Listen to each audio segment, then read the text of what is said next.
Everyone made fun of the orphan girl until they saw how the bull fought to protect her. If you're enjoying this story, please subscribe to our channel, leave a like, and comment telling us where you're listening from. The dust rose in thick clouds around the small farming property on the outskirts of Tamworth, where 8-year-old Emma had lived for the past 3 months.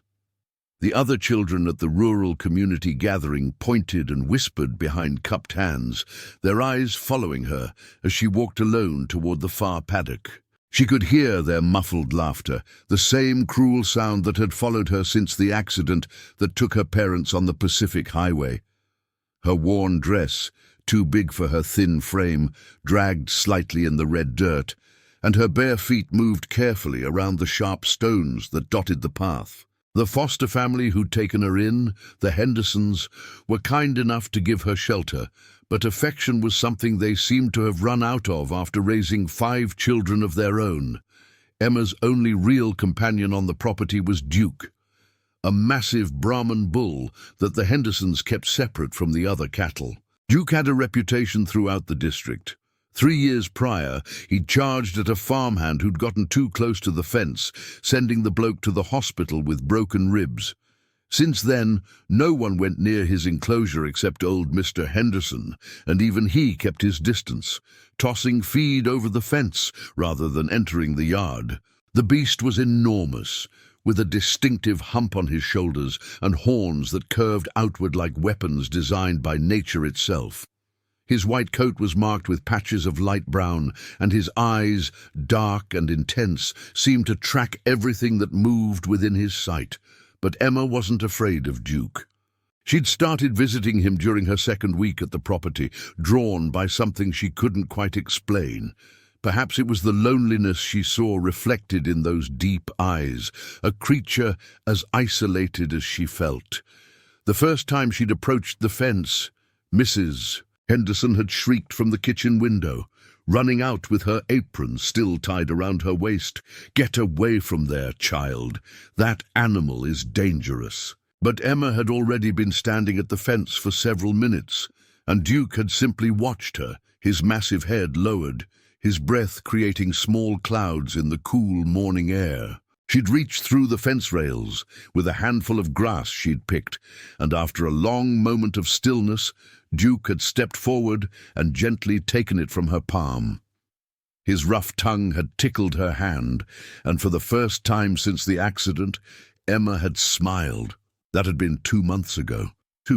Now, as the children's taunts echoed across the property, Emma made her way to Duke's enclosure as she did every afternoon. Today had been particularly difficult. At the community gathering, the other kids had played a cruel game, pretending to be her parents in a car accident, complete with sound effects and dramatic falls. The adults had been too busy with their conversations and beers to notice, and Emma had slipped away. Her eyes burning with tears, she refused to let fall. "Hey, orphan Emma!" Duke heard her before seeing her, his ears twitching at the sound of the approaching voices. 4 of the children had followed her, led by Marcus, a stocky 12-year-old who seemed to take particular pleasure in making her life miserable. They'd gone too far with their game today, Marcus thought. But seeing her walk away without crying had somehow made him angrier. She was supposed to react, to give them the satisfaction of her tears. Emma reached Duke's fence and climbed up to sit on the 2nd rail, as she always did. Duke immediately moved toward her, his hooves heavy on the packed earth, and positioned himself directly in front of her, close enough that she could feel the warmth radiating from his massive body. She reached out and placed her small hand on his broad forehead, feeling the coarse hair and the solid bone beneath. Duke's eyes half closed, and he released a long, rumbling breath that seemed to come from deep within his chest. "Look at that," Marcus laughed, stopping several meters from the fence with his gang of followers. "The freak is friends with the freak bull." The other children laughed nervously. They were close enough to see Duke clearly now, and despite their bravado, the sheer size of the animal made them instinctively cautious. Duke's head lifted slightly, his eyes fixing on the group of children. His nostrils flared, and his tail began to swish back and forth, a sign that Mr. Henderson would have recognized as the beginning of agitation. "Maybe we should go back," one of the younger boys suggested, his voice uncertain. "Don't be a coward," Marcus shot back, though he himself had stopped advancing. He picked up a small stone and tossed it in Duke's direction. It fell short of the fence, but the gesture was clear enough. Duke's entire body tensed, and a low rumbling sound emerged from his chest, something between a growl and a warning snort. Emma turned to look at Marcus, her face pale but her voice steady when she spoke. "You should leave. He doesn't like it when people are mean." "Oh, the orphan can talk," Marcus jeered, emboldened by his audience. "What's the matter? Your animal boyfriend gonna protect you?" He picked up another stone, larger this time, and threw it harder. This one cleared the fence and struck Duke's shoulder. The impact was negligible against the bull's thick hide, but the intention was unmistakable. Duke's response was immediate and terrifying. He released a bellow that seemed to shake the air itself, a sound of pure rage that made all 4 children take an involuntary step backward. His head lowered, horns pointing forward, and he pawed at the ground with his front hoof, sending up sprays of dirt and small stones. "Marcus, let's go!" one of the girls pleaded, her earlier amusement completely gone.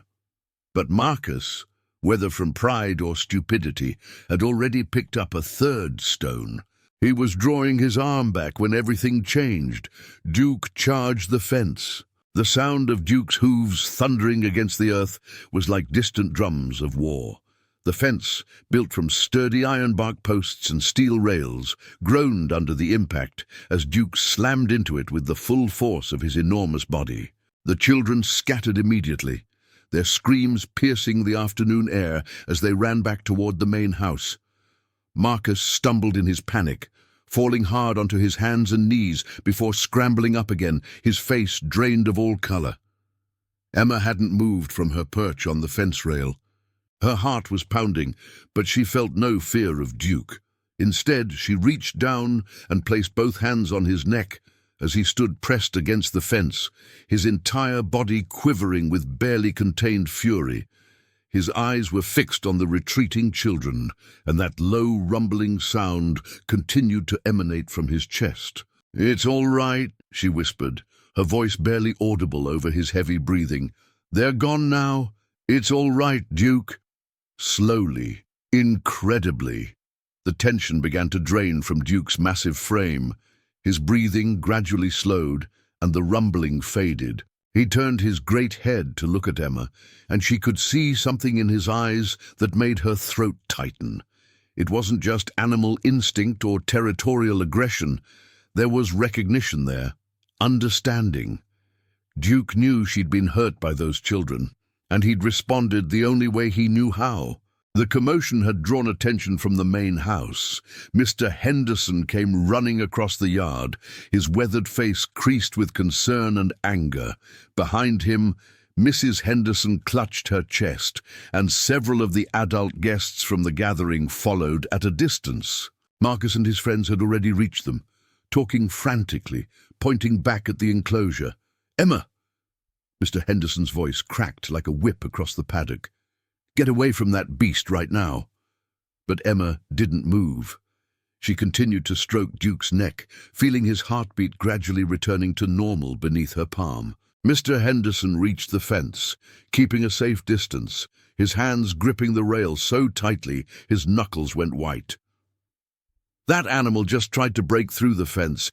He could have killed those children." His face was red, veins standing out on his temples. "He's too dangerous. I should have sent him to the abattoir months ago." The word cut through Emma like a knife. She looked at Mr. Henderson with wide eyes, and for the first time since her parents died, she felt genuine terror. "No, you can't. I can, and I will. I've been patient with that creature, but this is the final straw." Mr. Henderson's voice was firm, final. "Tomorrow morning, I'm calling the transport company, but he was protecting me." Emma's voice rose, desperation making it crack. They were throwing rocks at him. They were being mean to both of us. Protecting you. Mr. Henderson's expression softened slightly, but his resolve didn't waver. Emma, that's not a dog or a horse. That's a ton of muscle and anger on 4 legs. Today it was rocks thrown. Tomorrow it could be a child getting too close. I can't take that risk. Emma slid down from the fence, landing in the dirt of Duke's enclosure. The action made several of the watching adults gasp, and Mrs. Henderson let out a small shriek. But Duke simply moved closer to Emma, positioning his body between her and the gathered crowd, his head lowered protectively. "Emma, climb back over that fence right now," Mr. Henderson commanded, though his voice had lost some of its authority. He was clearly shocked by what he was seeing. "If Duke goes, I go," Emma stated, her chin raised defiantly even as tears finally began to stream down her cheeks. Her small hands gripped Duke's foreleg, as if she could somehow anchor the massive animal to this earth through sheer will. "You can send me back to the children's home. I don't care anymore." The silence that followed was heavy and uncomfortable.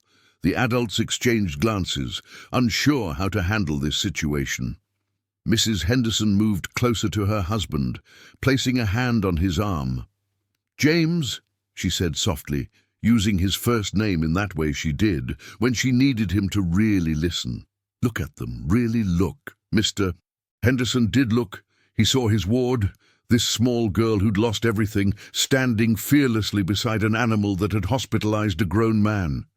He saw Duke, the beast he'd been ready to condemn, standing as still as a statue, his only movement the gentle rise and fall of his breathing. The bull's head was angled toward Emma, and if Henderson didn't know better, he'd swear the animal's expression had softened. Marcus's mother pushed forward from the crowd. "James, that animal attacked my son. We all saw it charge the fence. After your boy threw rocks at it," Mr. Henderson replied, his eyes still fixed on Emma and Duke. He'd seen the whole thing from the kitchen window, though he'd been too far away to intervene.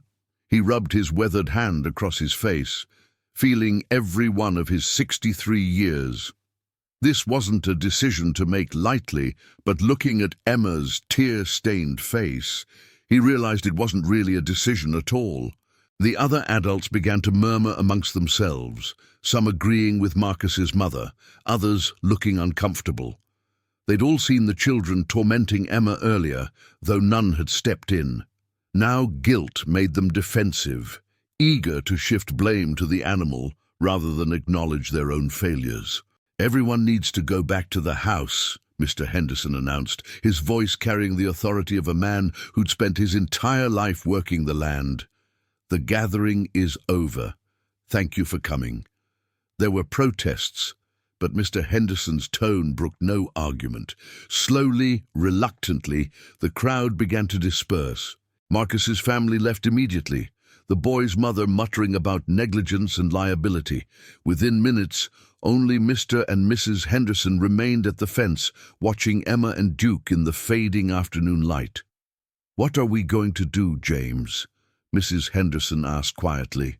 Her husband was silent for a long moment, watching as Emma leaned against Duke's massive shoulder, her small body seeming impossibly tiny next to his. The bull's head curved around, his muzzle gently touching the top of her head in a gesture that was unmistakably tender. "I don't know," he admitted finally. "But I'm not making any decisions tonight. Emma, you need to come inside now. It's getting dark." "Will Duke be here in the morning?" Emma asked, her voice small but steady. Mr. Henderson met his wife's eyes, saw the pleading expression there, and released a long breath. "Yes, he'll be here in the morning." Emma nodded and finally climbed back over the fence. Duke watched her go, remaining at the fence line until she disappeared into the house. Only then did he turn and walk slowly back to the center of his enclosure, where he stood facing the direction she'd gone, as still and patient as a sentinel keeping watch through the approaching night. That night, Emma lay awake in the small room the Hendersons had given her, staring at the ceiling where moonlight cast strange shadows through the eucalyptus trees outside her window. She could hear Mr. and Mrs. Henderson talking in the kitchen below, their voices rising and falling in heated discussion. She couldn't make out all the words, but she caught enough: dangerous, liability, insurance, responsible. The words floated up through the floorboards like accusations. She slipped out of bed and moved to the window, pressing her forehead against the cool glass. From here, she could just make out Duke's enclosure in the distance, a dark shape against the star-filled sky. She wondered if he was sleeping, or if he too was kept awake by an uncertain future. Her fingers traced patterns on the window pane, and she thought about her parents, about the last time she'd felt truly safe. It had been in the back seat of their old ute, driving home from her grandmother's place, her father singing off-key to the radio while her mother laughed. 3 months later, and that memory felt like it belonged to a different life entirely. Morning came too quickly. Emma was already dressed and outside before the sun had fully risen, the grass wet with dew soaking through her worn shoes. Duke was waiting at the fence, and when he saw her approach, he released a soft, lowing sound that seemed almost like a greeting. She climbed up onto her usual spot on the rail, and he immediately moved close, allowing her to rest her head against his broad forehead. "I won't let them take you," she whispered. "I promise." But promises, she was learning, were fragile things that could shatter as easily as glass. She heard the sound of a vehicle coming up the long drive, and her stomach dropped. It was too early for normal visitors. She turned to see a large livestock transport truck, its trailer rattling as it navigated the rutted track. Behind it came another vehicle, a ute with the logo of the local cattle sales on the door. Mr. Henderson emerged from the house, and Emma could see from his slumped shoulders that he'd made his decision. She scrambled down from the fence and ran toward him, her feet slipping on the dewy grass. "You said he'd be here this morning. You promised." "And he is here," Mr. Henderson said gently. But his eyes couldn't meet hers. "Emma, love, I've thought about this all night. I can't keep an animal that's a danger to children on this property. It's not fair to you. It's not fair to any child who might visit here. He's not dangerous, not to me, but he is to others, and that's what matters." Mr. Henderson knelt down to her level, his weathered hands gripping her shoulders. "Listen to me. I've found a place for him. A sanctuary for retired farm animals about 2 hours north. They have proper facilities, people who know how to handle difficult cattle. He'll be safe there, and he won't have to worry about—" He stopped himself, but Emma knew what he'd been about to say. "Won't have to worry about going to the abattoir." It should have been a comfort, but it felt like a betrayal all the same. The truck driver and the stockman from the cattle sales approached, both experienced men who'd handled difficult animals before. They assessed Duke's enclosure with professional eyes, discussing the best approach in low voices. Duke, sensing the tension in the air, had moved to the far corner of his yard, his body tense, his eyes wary. "This is the one with the temper, yeah?" the stockman asked, uncoiling a long rope. "Henderson, you're lucky we're willing to take him at all after what I heard happened yesterday." "He was provoked," Mr. Henderson said quietly, but there was resignation in his voice. Emma watched in growing horror as the men prepared to enter Duke's enclosure. Mrs. Henderson had come out of the house now and was trying to guide Emma away, but the girl pulled free and ran to the fence. "Duke!" she called out, and the bull's head swung toward her immediately. His ears pricked forward, and he took several steps in her direction before stopping, confused by the strangers approaching his territory. The stockman entered first, moving with the careful confidence of someone who'd done this hundreds of times. He carried a long pole with a loop at the end, designed to control an animal's head without getting too close. The truck driver followed, rope in hand. Duke's attention was divided between Emma at the fence and the men in his space. And Emma could see his confusion turning to agitation. "Easy there, big fella," the stockman murmured, moving slowly. "We're not here to hurt you, but Duke had been hurt before, by the farmhand who'd gotten too close, by the rough handling he'd received before the Hendersons bought him at auction. Trust wasn't something that came easily to him. He snorted and backed away, his head lowering. "Duke, it's okay," Emma called out, trying to keep her voice steady even as tears ran down her cheeks. "Please, Duke, don't fight them." The bull hesitated, torn between his instinct to defend his territory and his trust in Emma's voice. That moment of hesitation was all the stockman needed. The loop settled over Duke's horns, and the man quickly secured it. Duke bellowed in anger and surprise, trying to shake the rope free, but the stockman held firm while the truck driver moved in with the second rope. What happened next seemed to unfold in slow motion. Duke, in his attempt to free himself, reared up slightly, his massive weight pulling the stockman forward. The man's feet slipped on the damp earth, and he went down hard.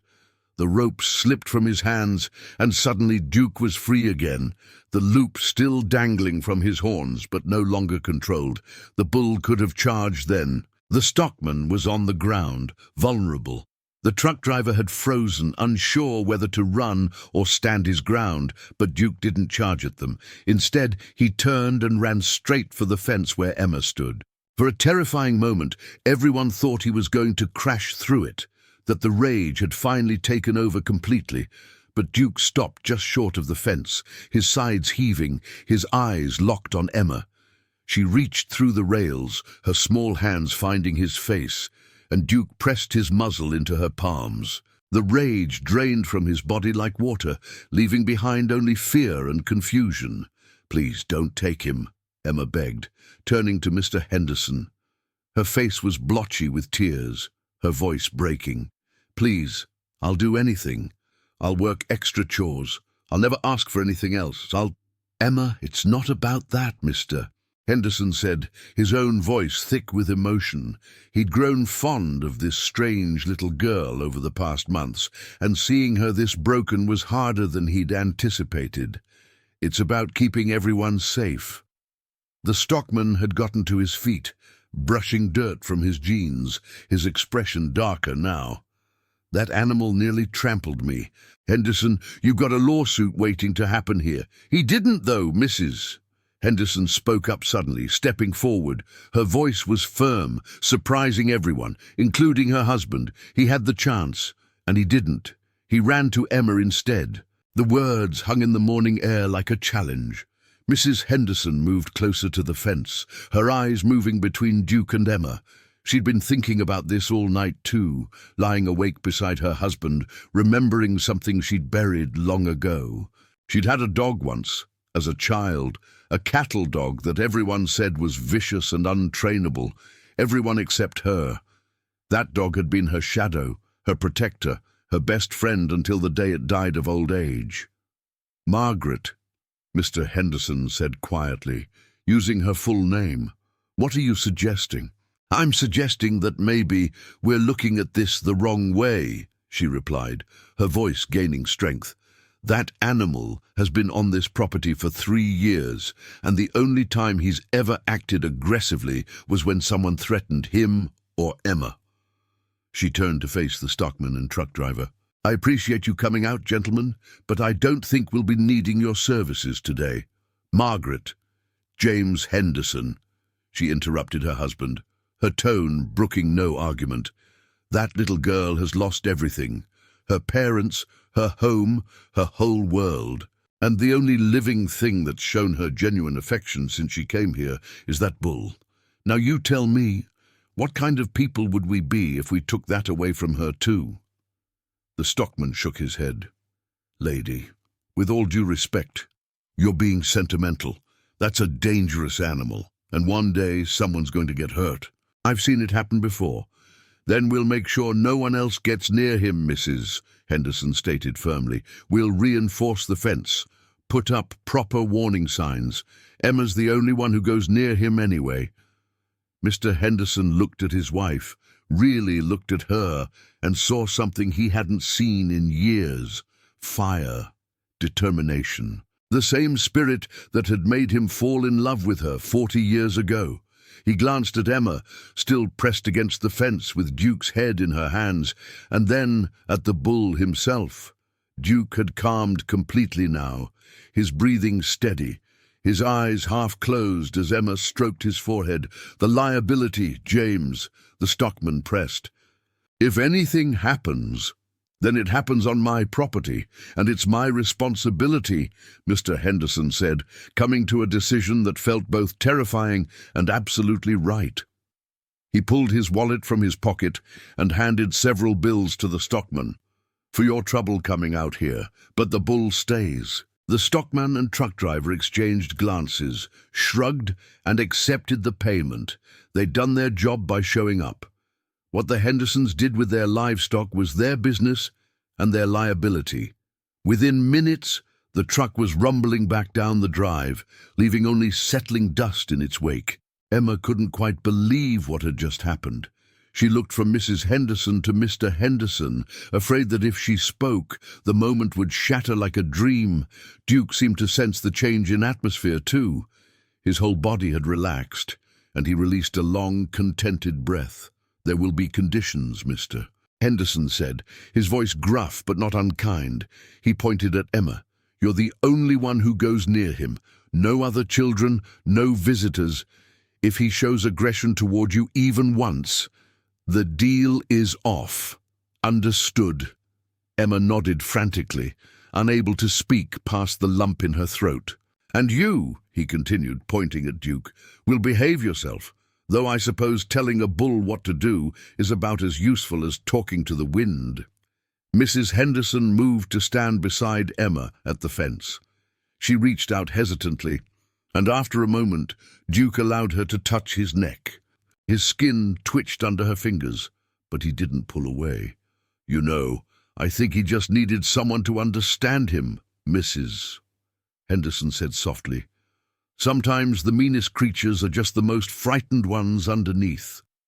Over the following weeks, something shifted on the Henderson property. Mr. Henderson reinforced Duke's fence as promised, adding an extra rail and posting signs that warned visitors to keep their distance.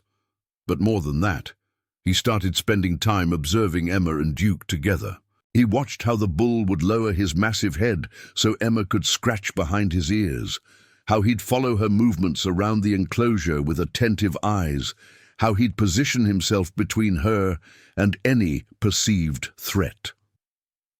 One afternoon, Mr. Henderson brought a stool and sat outside the fence while Emma was with Duke, just watching. Emma noticed him there and felt a flutter of anxiety. I'm not doing anything wrong, she said quickly. I know you're not, love, Mr. Henderson replied. I'm just trying to understand it, is all.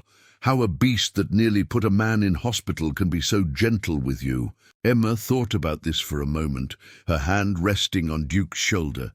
I think he knows what it's like to be alone, to have everyone think you're bad when you're really just scared and hurt. The simplicity of her answer struck Mr. Henderson deeply. He looked at this small girl who'd experienced more loss in 8 years than some people faced in a lifetime, and he saw a wisdom beyond her years. Duke turned his head to look at the old farmer, and for the first time there was no challenge in those dark eyes, just acknowledgement, recognition. Two creatures who'd been alone now had Emma as their bridge. You're a special one, Emma, Mr. Henderson said quietly. Both of you are. That evening at dinner, Mrs. Henderson announced that she'd been thinking about Emma's schooling. The girl had been doing correspondence work, but it wasn't the same as being in a proper classroom with other children. There's a small school in town, Mrs. Henderson said, passing the potatoes. I spoke with the headmistress today. They have a spot for you if you'd like to try it. Emma's first instinct was to refuse. School meant other children, and other children meant more Marcus-like encounters, but she also felt something stirring inside her, a tiny seed of courage that hadn't been there before. Duke had taught her something important. Being different, being misunderstood, didn't mean being alone. It meant finding the ones who could see past the surface. "Okay," she said finally, "I'll try it." As the weeks turned into months, Emma began to settle into her life on the Henderson property. School was challenging, but not in the ways she'd feared. Some children were curious about the girl who lived with the dangerous bull. Others kept their distance, but a few, a precious few, saw past the labels and became genuine friends. Emma would bring them to the fence sometimes, teaching them how to approach Duke slowly, how to let him come to them rather than forcing closeness. Duke remained protective of Emma above all others, but he learned to tolerate the presence of her new friends as long as they respected his space. The Henderson property became known throughout the district as the place where the impossible had happened, where a girl and a bull had found healing in each other's brokenness. And on quiet afternoons, when the work was done and the sun was setting over the paddocks, Emma would sit on her fence rail with Duke's head resting near her lap, and she would tell him about her day, about her dreams, about the parent she'd never forget, but was learning to remember with smiles instead of only tears. Duke would listen, his breathing steady and calm, and in those moments neither of them was alone anymore.